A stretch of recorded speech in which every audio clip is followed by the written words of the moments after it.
this is where the stock suspension weight start become an issue. You can feel it's being pushed to the outside. Yes. But I'm really not confident with going through the bumpy surface. Whoa, on the limit. Very limit. So that's where the tires and the suspension will help you a lot. Influencers in the wild. Might as well do the same. Good morning, comrades. Welcome back to the channel. Welcome back to the Nürburgring.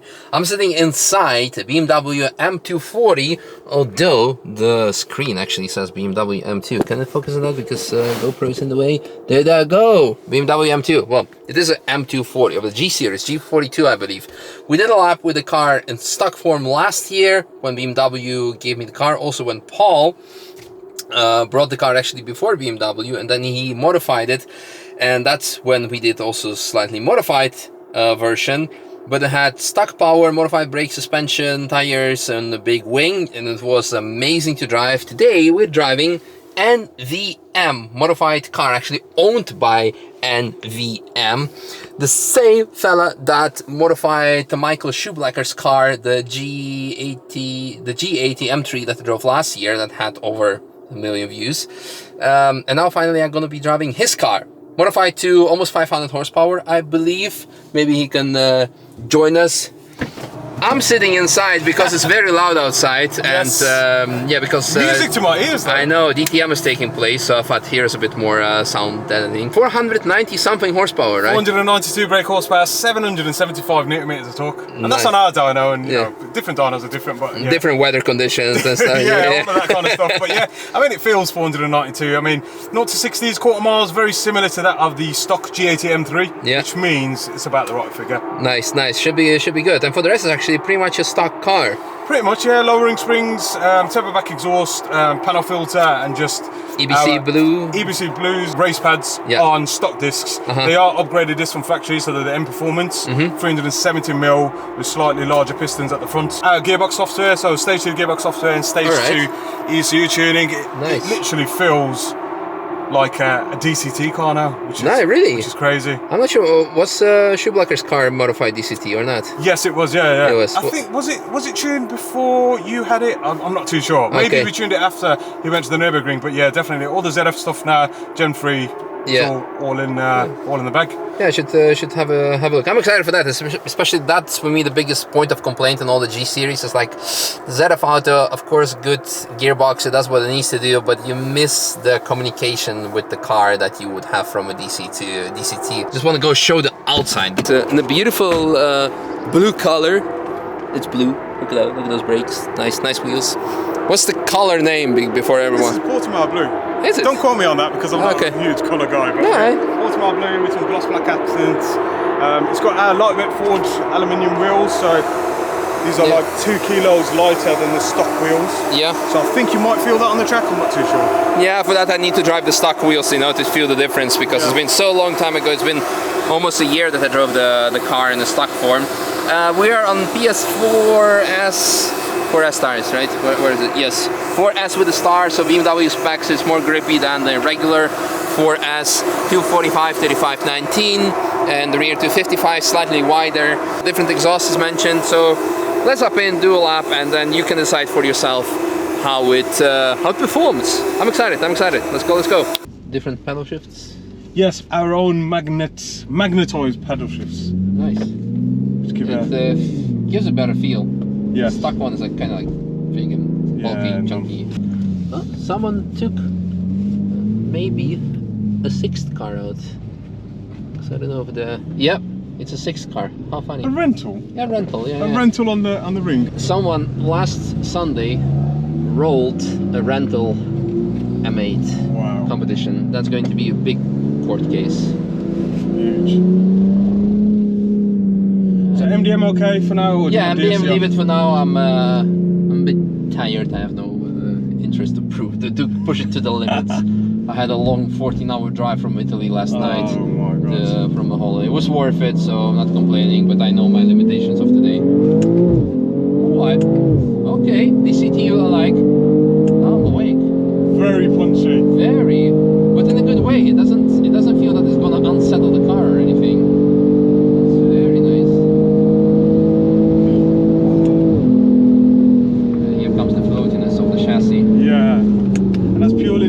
suspension? Yes.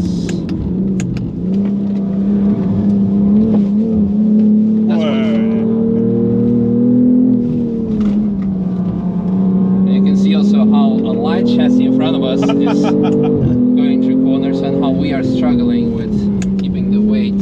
I mean, we put it on the weighing scales, they're not the most accurate weighing scales, but they were 1720 kilos. Yeah, 1720. Yeah, it's not horrible for today's standards.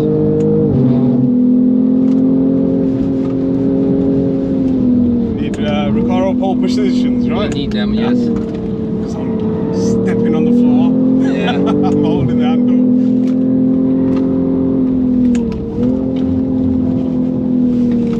How's the brakes?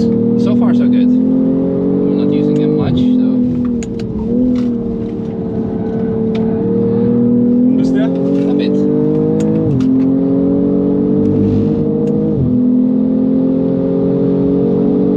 For the record, the Golf in front of us is far from stock. Really? Yeah.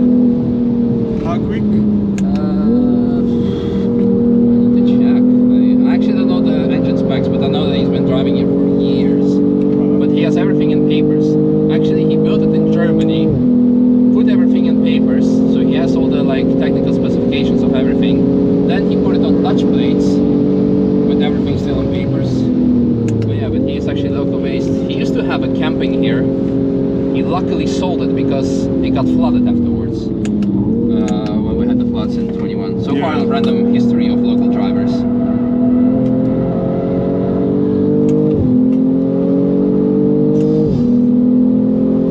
The speeds you're carrying through here. We're trying. Wow. I'm happy that we put the rear facing camera. Because we can now see the Golf behind us.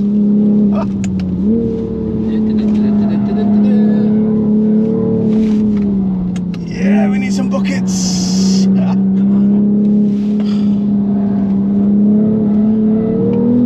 we go. Quite good, quite good. We're catching up with the 6th gang. What's the excess in one of those? Well, a lot. Because you're breaching the terms and conditions by taking the car out for the on the track, so. Technically it's a road, right? Yeah, well, yeah. Try to explain that to them. It's not what the DNC say. I'm guessing that was X-Drive. Could be. There's another two behind us. Oh, my favourite car. Oh, that's Sebastian. Oh, really? Yeah, with the manual. Manual GT3. Yeah, he knows what he's doing, so. Mr. 992. Mr. I sold my GT2 RSMR to have more fun on track. So he's now the. With the money of GT2 RSMR that he's saving, he got so the 992, and he's also racing in the Cayman series with the GT4. Wow. Which is a very good decision. I mean, why have just one car if you can have two and actually have twice the bigger smile? I would say, oh, yellow flags. Yeah, I'm a huge Porsche fan, although I've never owned one. Okay. So I think the time comes at a certain age where you have to buy a Porsche. And Yeah. I think I'm almost there. I'm almost there. You know, I think when I just came to the Nürburgring was like 2015. I think in 2000, I assume that this is the yellow flag. Yeah, okay, good. Come, Sap, there's no yellow light anymore. Fly, fella, fly. I remember in 2016 there was an article by Speed Hunters about the Nürburgring, and they say you either put lots of money into the M3 to make a similar speed of a Porsche, Yeah. but then eventually you're actually just going to buy a Porsche anyway. Yeah, the inevitable next step. Yeah, you're going from one car to another. So this is where the stock suspension and weight start become an issue. You can feel it's being pushed to the outside. Yes. But I'm really not confident we're going through the bumpy surface. Whoa, on the limit. Very limit. So that's where the tires and the suspension will help you a lot. Like to avoid these kinds of situations. But that's the thing. BMW manages to hide the weight quite nicely. Yes. But you cannot fight the physics. You can fight the assumption or like how it feels like. But when it's being pushed to the outside, there's nothing you can do other than just like driving it slower. Or you end up on the grass and then later on somewhere else, probably. Yeah, I wish BMW did pay a bit more attention and over-engineered some specifics, because everyone tunes their cars, everyone has more power, more grip. So I always wish they have a bit more in the envelope, like that of a Porsche, but they never do. But you know, it's easy for us to discuss. I like to think that maybe they should know their clientele and their sales and everything. So there's just a small amount of us that drive these cars and love these cars. Like the biggest example was, for example, of course, my target audience on YouTube are so very car-based, car-oriented petrol heads, and when we talk about the cars that we have at Apex that people can rent or want to purchase new car, people say like, you should get an i30N, for example.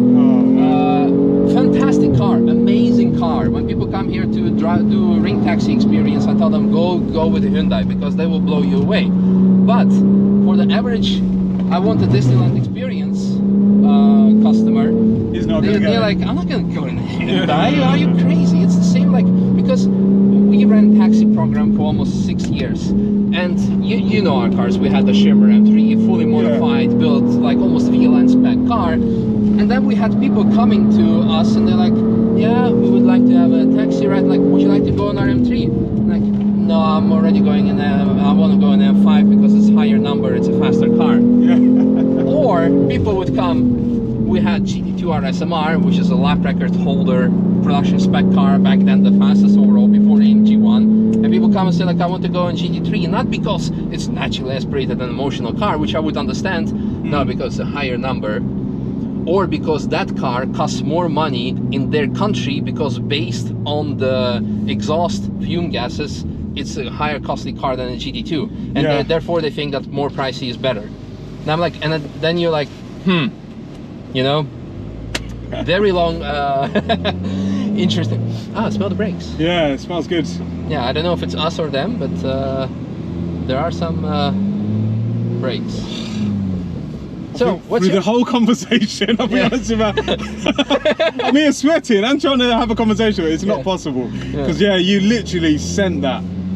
Yeah, it's I'm positively impressed. Well, it is what I expected actually, but I was kind of prepared for, I wouldn't say worse, but I thought that we might have big struggles with keeping the power planted, especially in the corners, but it's very usable, so you did a very good job on the tune. Again, when I think back of Schublacher's car last year that I drove first in the full wet, it was quite manageable. It was only because of the tire choice, it was trying to kill us, but not because of the power was like trying to kick in when you didn't want to. So I like your tunes, you're doing a good job. So it's I mean, we spent hours on the dyno, and then hours on the road, and hours at the track. So what we're actually running this, I'm data logging the whole lap to see where we can make improvements on throttle response and timing, because the last thing you want is heat. Affecting peak power. You want all the power all the time. But on these you have active shutters on the grille. So the grille closes even at high speed, and that causes coolant to rise and the actual coolant pump to turn off. So we reactivate the coolant pump when it gets to a certain temperature, so it doesn't turn off. So intake temperatures stay stable.